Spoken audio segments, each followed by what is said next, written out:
vist on teisipäev, vist on teisipäev, vist on teisipäev.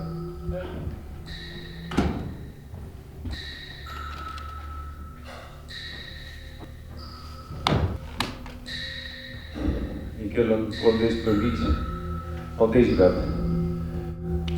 siin hakkavad päevad segi minema juba, mul tunne nagu ma oleksin juba nädalaid olnud siin, aga tegelikult on vist nädalaid.